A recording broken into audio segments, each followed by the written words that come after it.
अलावा बड़ी खबर सबसे पहले पेट्रोल और डीजल के दाम एक बार फिर से बढ़ गए हैं।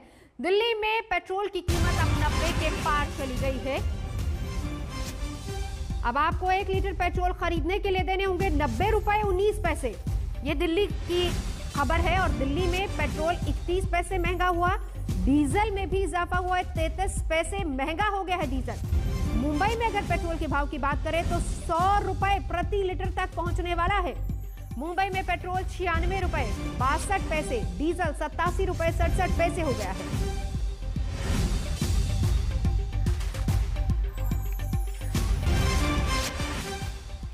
पेट्रोल और डीजल महंगे हो गए तो उधर तेल पर महाराष्ट्र में सियासी तकरार लगातार चालू है। महाराष्ट्र कांग्रेस अध्यक्ष नाना पटोले ने अमिताभ बच्चन और अक्षय कुमार पर हमला बोला। नाना पटोले को यह बात खल रही है कि अमिताभ और अक्षय तेल की बढ़ी कीमतों के खिलाफ क्यों नहीं बोलते। नाना पटोले सीधे धमकी देने लगे कि अगर अमिताभ और अक्षय ने ट्वीट करके कुछ नहीं बोला तो फिर उनकी शूटिंग रोकी जाएगी, उनकी फिल्मों को चलने नहीं दिया जाएगा। अब अगर वो नहीं बोलेंगे या न्याय के विरोध में नहीं बोलेंगे तो हम महाराष्ट्र में अमिताभ बच्चन का शूटिंग, अभी अक्षय कुमार की शूटिंग या उनके पिक्चर भी रिलीज नहीं होने देंगे। सत्ता है तो क्या सनक है, सनक है तो क्या धमकी देंगे, कोई और कहे भी क्या जनाब। अमिताभ बच्चन का शूटिंग, अभी अक्षय कुमार की शूटिंग या उनके पिक्चर भी रिलीज नहीं होने देंगे। महाराष्ट्र कांग्रेस की बागडोर अभी नई नई मिली है। नेताजी का नाम है नाना पटोले, धमकी दे रहे हैं, वो भी किसको? अमिताभ बच्चन को। लगे हाथ अक्षय कुमार को। मनमोहन सिंह साहब की सरकार थी केंद्र में, तब अमिताभ बच्चन जी हो, अक्षय कुमार जी हो, ट्वीट के माध्यम से पेट्रोल और डीजल के बारे में वो लोग बताते थे कि 25 और 30 रुपए का पेट्रोल आज ये लोग महंगा बेच रहे हैं।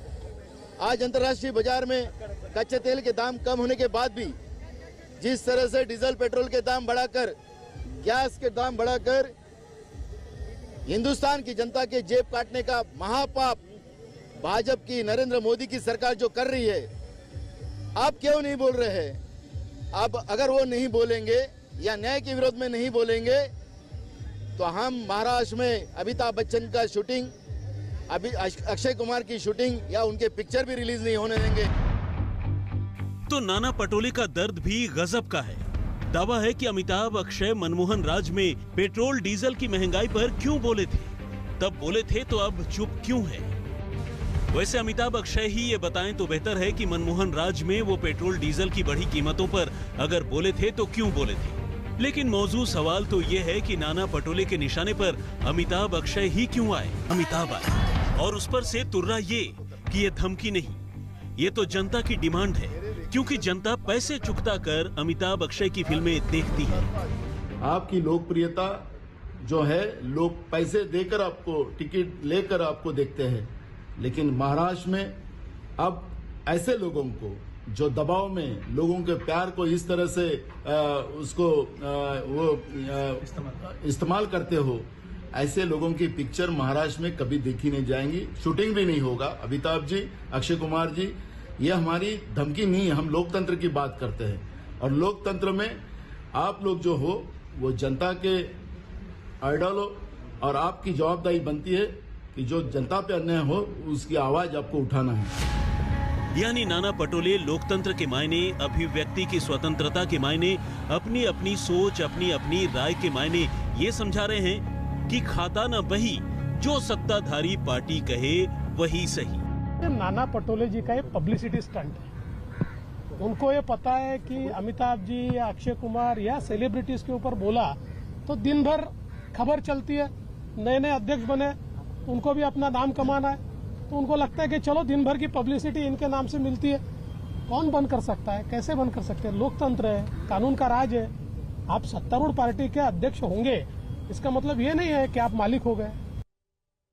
नाना पटोले तो अमिताभ अक्षय से हिसाब किताब बराबर करने की बात करते हैं, लेकिन महाराष्ट्र सरकार में कांग्रेस की सहयोगी पार्टी एनसीपी के नेता और मंत्री जितेंद्र तो कम से कम अक्षय की राय को गिनते ही नहीं, क्योंकि उनके मुताबिक अक्षय कनाडा के नागरिक हैं। अक्षय कुमार को हमसे अपना है, जो इस देश में रहता है, पैसा कमाता है। आज इंडस्ट्री में सबसे ज्यादा पैसा अगर किसी को मिलता है तो अक्षय कुमार को मिलता है। और वो कहां का रहीवासी है? अरे वो वोटिंग नहीं करता है। जो वोटिंग नहीं करता उसको क्या अधिकार है बात करने का? महाराष्ट्र कांग्रेस अध्यक्ष नाना पटोले ने राजनीति की नई तान छेड़ी है, लेकिन सहयोगी शिवसेना के मंत्री एकनाथ शिंदे तक उनकी बात जैसे पहुंची ही नहीं। सर, आज नाना पटोले ने बोला है कि अमिताभ बच्चन अक्षय कुमार की फिल्में रिलीज नहीं कर दी है। शिवसेना का क्या मत है इस पर? मुझे अभी पता नहीं है, मैं जानकारी लेता हूँ। महाराष्ट्र में कांग्रेस और शिवसेना के गठबंधन की सरकार है। इतिहास के पन्ने पलटकर देखा जाए तो फिल्मी सितारों को धमकी देना हो, फिल्मों के शूटिंग रोकना हो, इन सब बातों के लिए शिवसेना जानी जाती है। लेकिन अब धमकी आई है कांग्रेस की तरफ से और सख्ते में शिवसेना है, और शायद इसीलिए सरकार के मुखिया शिवसेना अध्यक्ष उद्धव ठाकरे हो या उनके पार्टी के आला नेता इस बारे में बयान देने से बचते हुए नजर आ रहे हैं। जिस नाना पटोले ने मनमोहन राज का नाम लेकर अमिताभ अक्षय पर निशाना साधा है, खुद उनका एक इतिहास भी जान लीजिए। 2014 में पटोले बीजेपी से सांसद चुने गए थे। 2017 में बीजेपी छोड़कर कांग्रेस में आए, यानी 2014 में मनमोहन की नीतियों के खिलाफ तो रहे ही होंगे। लेकिन राजनीति है साहब, जो खुद के मुनासिब हो उसे उछाल देंगे, भले अमिताभ जैसे कलाकार को बीच में ही क्यों न लाना पड़े। भंडारा से वेंकटेश के साथ कमलेश सुतार, मुंबई, आज तक। महाराष्ट्र में सरकार में शामिल कांग्रेस तेल को लेकर कलाकारों को धमकी दे रही है, लेकिन राज्य में खतरनाक तेवर के साथ लौटे कोरोना से निपटने का उनका प्लान क्या है? मुंबई में पिछले 24 घंटे में कोरोना के 736 नए मामले सामने आए। हालात को पटरी से उतरता देख बीएमसी ने नई गाइडलाइंस जारी कर दी हैं। विदर्भ के यवतमाल में 28 फरवरी और अमरावती में 1 दिन के लिए लॉकडाउन लगाया गया है। कहीं पहले की तरह कोरोना महामारी का शिकार ना हो जाए, ये खतरा मंडराने लगा है। पिछले 24 घंटे में मुंबई में कोरोना के 736 नए मामले आए हैं। लॉकडाउन जैसा बड़ा कदम उठाने की नौबत आने से पहले बीएमसी ने कुछ कड़ी गाइडलाइंस जारी की हैं, जिससे हालात काबू में आ सके। अब मुंबई में 5 से ज्यादा केस वाली बिल्डिंग को सील किया जाएगा। जो लोग होम क्वारंटीन का नियम तोड़ेंगे उन पर केस होगा। होम क्वारंटीन किए गए व्यक्ति के हाथ पर स्टैंप लगेगी। शादी या सार्वजनिक उत्सव में 50 से ज्यादा लोगों के इकट्ठे होने पर भी केस होगा। लोकल में बिना मास्क के चलने वालों पर निगरानी करने के लिए 300 मार्शल नियुक्त किए जाएंगे। नियम तोड़ने वाले मैरिज हॉल, रेस्टोरेंट और क्लब आदि पर रेड पड़ेगी। ब्राजील देश से आने वाले यात्रियों को इंस्टीट्यूशनल क्वारंटीन किया जाएगा और जिन इलाकों से ज्यादा केस आ रहे हैं वहां टेस्ट की संख्या बढ़ाई जाएगी। मुंबई में फिलहाल तिलक नगर और चेंबूर से कोरोना के सबसे ज्यादा मामले आ रहे हैं। बीएमसी कुछ इलाकों में स्थानीय स्तर पर कोरोना को देखते हुए नियम कड़े कर चुकी है। मुंबई में 18 फरवरी को 736 केस आए और 4 मौतें हुई। 17 फरवरी को 721 केस आए थे और 3 मौतें हुई थी। 16 फरवरी को 461 केस आए थे और 3 मौतें हुई थी।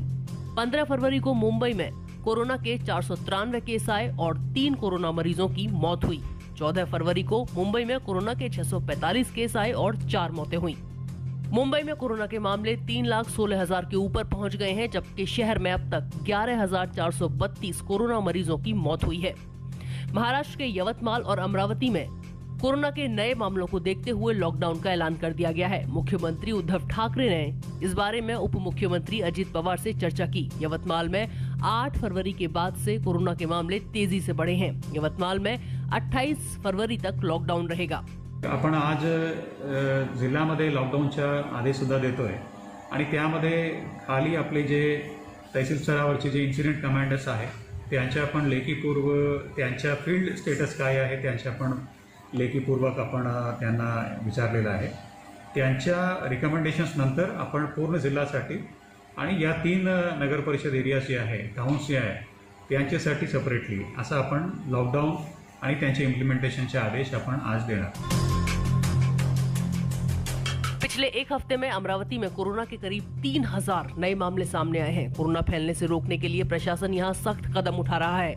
अमरावती में शादी में 50 से ज्यादा लोगों के जुटने पर दोनों पक्ष समेत होटल मालिक पर भी केस होगा। यहां फिलहाल 1 दिन के लॉकडाउन का ऐलान किया गया है। अमरावती में मंगलवार को 82 केस आए थे, जो बुधवार को बढ़कर 230 हो गए। अकोला में भी कोरोना के मामले बढ़ रहे हैं। यहाँ स्थानीय प्रशासन ने फैसला किया है कि स्कूलों में 5वीं से 9वीं क्लास तक के छात्रों को नहीं बुलाया जाएगा। जिन भी मॉल, होटल, रेस्टोरेंट में मास्क और सोशल डिस्टेंसिंग के नियम का पालन नहीं होगा, उन पर सख्त एक्शन लिया जाएगा। अकोला में अब तक कोरोना से 372 लोगों की मौत हो चुकी है। यहाँ फिलहाल 900 से ऊपर एक्टिव केस हैं। इसके अलावा अकोला में शादी विवाह को रात 10 बजे तक खत्म करना होगा। धार्मिक उत्सवों, ग्रुप इवेंट्स, मीटिंग आदि में 50 से ज्यादा लोगों के शामिल होने पर रोक है। मोर्चे और रैलियों पर भी प्रतिबंध लगा दिया गया है। महाराष्ट्र में गुरुवार को कोरोना के 5427 नए मामले आए हैं, जो इस साल का सबसे बड़ा आंकड़ा है। महाराष्ट्र में बीते 24 घंटों में कोरोना से 38 लोगों की मौत हुई है। राज्य में कोरोना से कुल 51,631 मौतें हुई हैं। फिलहाल एक्टिव केसों की संख्या 40,000 से ऊपर है। मुंबई से पंकज उपाध्याय और कमलेश सुतार के साथ आज तक ब्यूरो। फिलहाल यहाँ रुकेंगे। नमस्कार, मैं हूं अंजना ओम कश्यप। हमें उम्मीद है ये वीडियो आपको पसंद आया होगा। लेटेस्ट खबरों के लिए यूं ही देखते रहिए आज तक, और इस वीडियो के पसंद आने पर लाइक, शेयर एंड सब्सक्राइब करना ना भूलें।